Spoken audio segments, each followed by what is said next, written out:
नमस्कार। मैं राजनीतिक परिवार में पैदा हुआ। जब मैं छोटा सा था 1980 में प्रियंका और मैं घर में लेई बनाते थे, रात को निकलकर पोस्टर चिपकाते थे। चुनाव समझता हूं। 20 साल से मैं स्वयं चुनाव लड़ रहा हूं।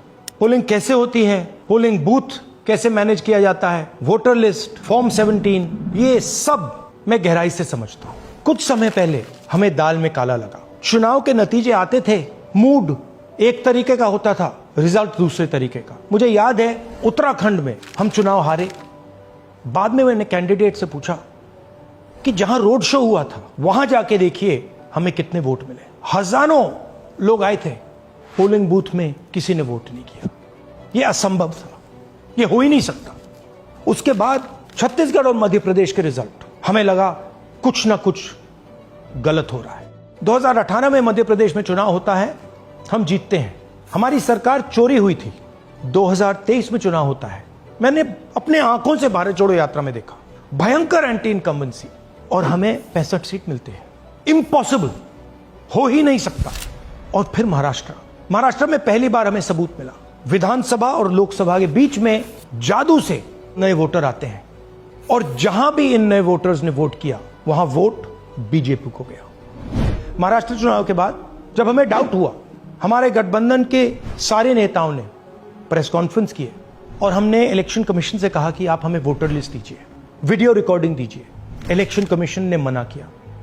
ना उन्होंने हमें वोटर लिस्ट दी और ना उन्होंने वीडियो रिकॉर्डिंग दी। डाउट हुआ, क्यों नहीं दे रहे, क्या कारण है? तो हमारे दिमाग में सवाल उठा, क्या इलेक्शन कमीशन बीजेपी की मदद कर रहा है? क्या इलेक्शन कमीशन ही इलेक्शन को चोरी करवा रहा है? इसके बाद हमने एक टीम सेटअप की और हमने उन्हें कहा कि आप जाइए, एक कंस्टिट्यूएंसी भी जाके ढूंढिए, सच्चाई ढूंढिए, किस प्रकार से चीटिंग की जा रही है, किस प्रकार से यह काम किया जा रहा है और कौन कौन इस काम को कर रहे हैं। सबसे महत्वपूर्ण बात यह है कि इलेक्शन कमीशन डिजिटल डेटा नहीं देता है, फिजिकल डेटा देता है। मतलब लाखों कागज में वोटर लिस्ट दे देगा, मगर डिजिटल वोटर लिस्ट किसी को कभी नहीं देता। क्यों नहीं देता? कारण क्या है? कारण है कि अगर डिजिटल डेटा मिल जाए तो इलेक्शन कमीशन की सच्चाई पूरे देश को पता लग जाए। हमने टीम को बताया, मैंडेट दी कि आप जाके चेक कीजिए, आप 5-7 सीटों पे पता लगाइए कि चीटिंग हुई, और अगर हुई तो कैसे हुई। टीम ने हमें एक दिन बताया कि 5-7 सीटों पे काम किया ही नहीं जा सकता। क्यों? मैंने उनसे पूछा क्यों नहीं किया जा सकता। उन्होंने मुझे ये कागज दिखाए। ये जो कागज हैं, ये एक लोकसभा के कागज नहीं है, ये एक विधानसभा के कागज है, और इन कागजों को हमने मैन्युअली सॉर्ट करना पड़ा। और पूरा का पूरा काम जो हुआ है, इसमें 6 महीने लगे हैं, और एक असेंबली सीट में हम ये काम कर पाए हैं। क्यों? क्योंकि डिजिटल डेटा नहीं दिया जाता। अगर इलेक्शन कमीशन ने हमें डिजिटल डेटा दिया होता तो हम ये कार्रवाई पूरे देश में, हर लोकसभा में, हर विधानसभा में 15 मिनट में करके दिखा देते। हमारे पास अनलिमिटेड रिसोर्सेज नहीं है, इसलिए हमने ये रिसर्च सिर्फ एक लोकसभा में, एक विधानसभा सीट में की। मगर मुझ में अब पूरा भरोसा है कि ऐसी 100 से ज्यादा सीटें हैं हिंदुस्तान में। जो यहां हुआ है उन सीटों में भी हुआ है। और याद रखिए, अगर बीजेपी को 10-15 सीटें कम आती तो आज नरेंद्र मोदी प्रधानमंत्री नहीं होते, इंडिया गठबंधन की सरकार होती। जांच ने 5 तरीके की चोरी पकड़ी है। डुप्लीकेट वोटर, जिसका मतलब एक वोटर के नाम वोटर लिस्ट में अनेक जगह आ रहे हैं। फेक एड्रेस, मतलब एड्रेस है ही नहीं या फिर house number 0।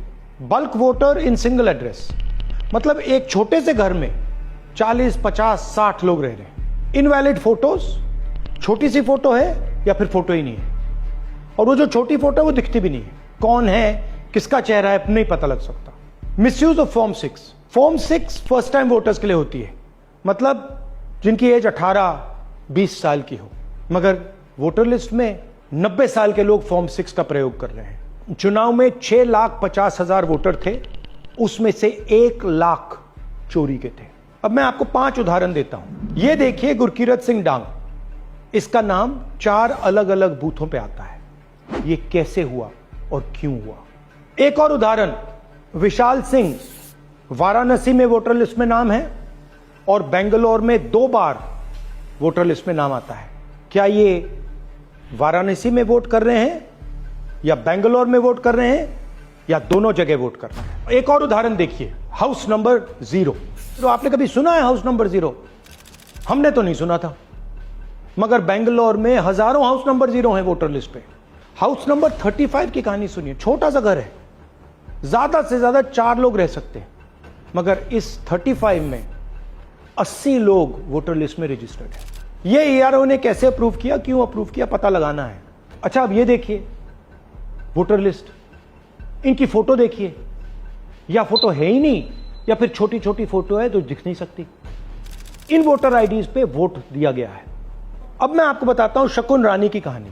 First time voter बनी है, 70 साल की आयु है। एक बार फॉर्म 6 का प्रयोग किया और उसके कुछ ही महीने बाद दूसरी बार फॉर्म 6 का प्रयोग होता है। 2 बार इनका नाम वोटर लिस्ट में आता है और फर्स्ट टाइम वोटर की लिस्ट में आता है। ये फर्स्ट टाइम वोटर हो ही नहीं सकती। तो क्या शकुन रानी जी ने वोट किया या किसी और ने शकुन रानी जी के लिए वोट किया? ये ही छुपाने के लिए सीसीटीवी का डेटा हमें नहीं दिया जा रहा है।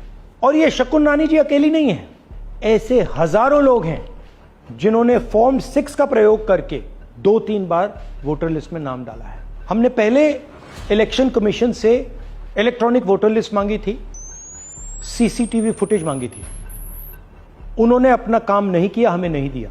फिर हमने अपना इन्वेस्टिगेशन कराया, आरटीआई भरे और हमारे पास डेटा आया। भाइयों और बहनों, सच्चाई यह है कि हिंदुस्तान में इलेक्शन कमीशन और बीजेपी मिलकर इलेक्शन चोरी कर रहे हैं। यह पूरा का पूरा सबूत ब्लैक एंड व्हाइट में आज हमने आपको दिया है।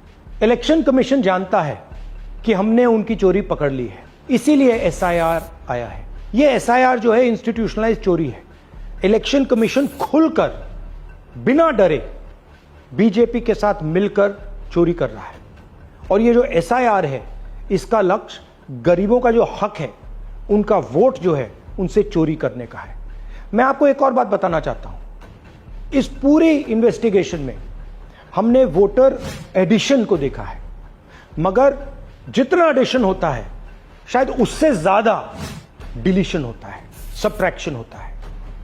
तो ये सिर्फ एक मेन तरीका हमने पकड़ा है, दूसरे तरीके पे हमने इन्वेस्टिगेशन की ही नहीं है अभी। मैं इलेक्शन कमीशन और इलेक्शन के ऑफिसर्स को साफ कह रहा हूं, आप जो कर रहे हो गलत कर रहे हो, ये ट्रीजन है, देश के खिलाफ है। ये मत भूलिए, टाइम आएगा हम आपको पकड़ेंगे, बचने वाले नहीं हो। It is critical that we expose voter चोरी।